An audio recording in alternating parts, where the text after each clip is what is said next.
दोस्तों नमस्कार। भारत सरकार ने जब से स्वदेशी हथियार निर्माता कंपनियों पर हाथ रखा है, जिसमें चाहे सरकारी कंपनियां हो या फिर प्राइवेट कंपनियां, ये हथियार मार्केट में लगातार तहलका मचा रही है। ये कंपनियां भारत को बुलंदियों पर ले जाने का काम कर रही है। इन कंपनियों ने बेहद कम समय में उन्नत तकनीकों को विकसित किया है और भारत की जरूरतों को पूरा करने के लिए अपनी जी जान लगा रखी है। इसी कड़ी में भारत की बड़ी ऑटोमोबाइल कंपनी महिंद्रा भी इस मैदान में उतर चुकी है और वायुसेना के लिए ट्रांसपोर्ट विमान बनाने जा रही है। उसने इस काम के लिए ब्राजीलियन कंपनी एम्ब्रेयर के साथ हाथ मिलाया है। यह समझौता भारत सरकार के medium transport aircraft procurement programme के तहत किया गया है। भारत में इस विमान को बनाने का कारखाना लगेगा। यही नहीं, यहीं पर यह विमान बनेगा जिसका नाम होगा C390 मिलेनियम। ये एक मल्टी मिशन एयरक्राफ्ट है जिसका इस्तेमाल भारतीय वायुसेना तो करेगी ही, बल्कि यहाँ से बनने वाले विमान बाहर के देशों को एक्सपोर्ट भी होंगे,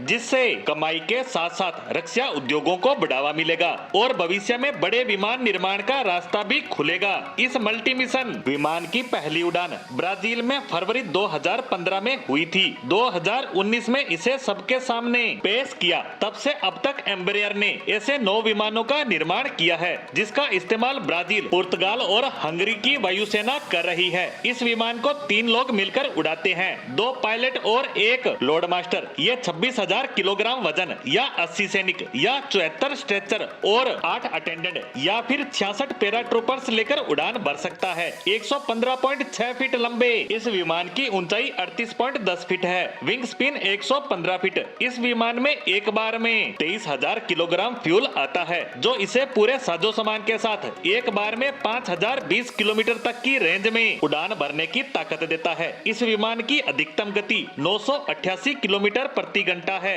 वैसे ये आमतौर पर 870 किलोमीटर प्रति घंटे की स्पीड से उड़ान भरता है। बता दें कि यह विमान अधिकतम 36,000 फीट की ऊंचाई पर उड़ान भर सकता है। यह विमान हमले से ज्यादा बचाव क्षमताओं से लैस है, जिसकी सहायता से लोगों को सुरक्षित ले जाया जा सके। खैर, भारत की ज्यादा से ज्यादा कोशिश है कि दुनिया में इस्तेमाल होने वाले हथियार, उपकरण, विमान भारत में ही तैयार हो और इसके लिए भारत सरकार सरकारी कंपनियों के साथ साथ निजी कंपनियों को प्रोत्साहन दे रही है, क्योंकि आत्मनिर्भर भारत प्रोजेक्ट का मकसद भारत के लोगों को देश में ही बनी चीजों से लैस करना है। और अब इस क्षेत्र में अन्य बड़ी बड़ी कंपनियों के बाद महिंद्रा ऑटोमोबाइल ने भी तहलका मचाने की तैयारी कर ली है, जो भारतीय सेना और हमारे रक्षा उद्योग और हथियार मार्केट को और ज्यादा मजबूती प्रदान करेगा। इसी के साथ C390 विमान से जुड़ी इस खबर पर हमारी आज की पोस्ट को यहीं विराम देते हैं। धन्यवाद।